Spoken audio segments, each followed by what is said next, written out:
Hello everyone and welcome back to the YouTube channel. So today we're going to talk about how hard is it for you to grow your therapy practice.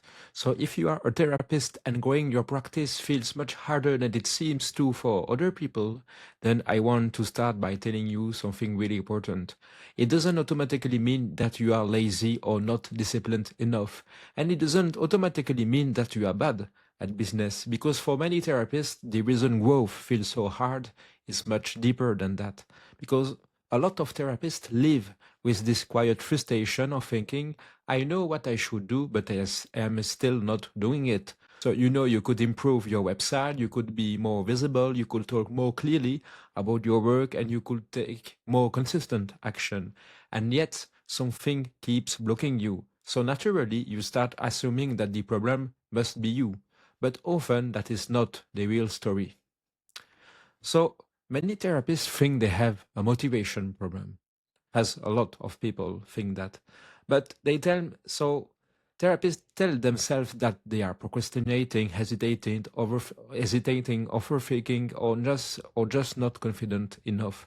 But very often what is really happening is not laziness, but it is a deeper problem. It is internal conflict.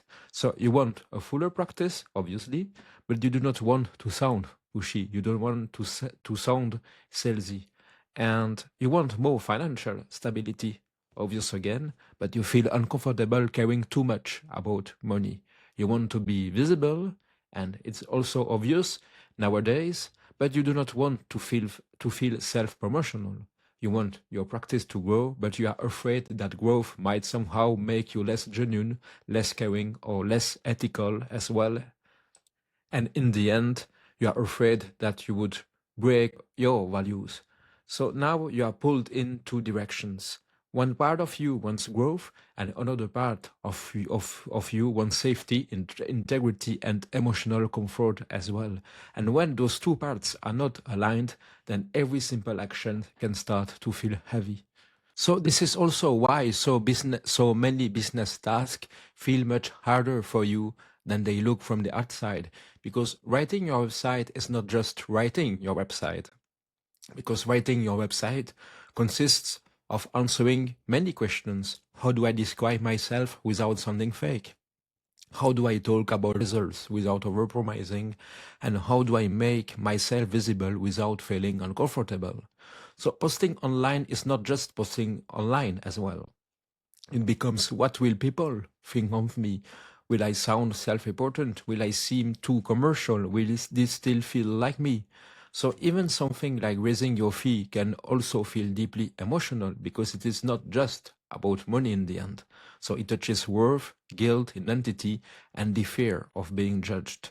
So, and I think this is where many therapists will become harshly and unfairly harsh with themselves, because they think they have an execution problem, but when in reality they have often an alignment problem, an identity crisis, a cognitive dissonance.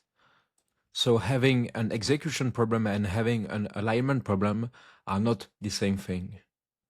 And this is also why a lot of generic business advice doesn't work very well for therapists, because much of that advice is built for people who do not have the same professional identity, the same values, the same emotional sensitivity, and ethical concerns as well.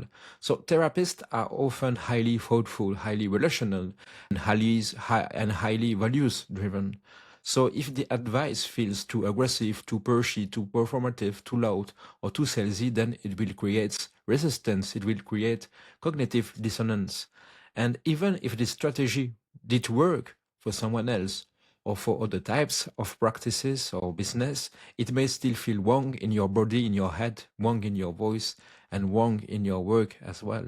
And when something feels deeply incongruent, then of course you will avoid it because of the cognitive dissonance. So that doesn't mean, sorry, that you are weak, but it often means that the method that you are trying to follow is not appropriate for the kind of professional that you are. And that is really an important distinction to remember. Because once you understand that, you can stop blaming yourself for not being able to force yourself into a style of growth that doesn't feel safe, natural, or appropriate. So instead of asking yourself what's wrong with you, well, you should ask yourself a better question.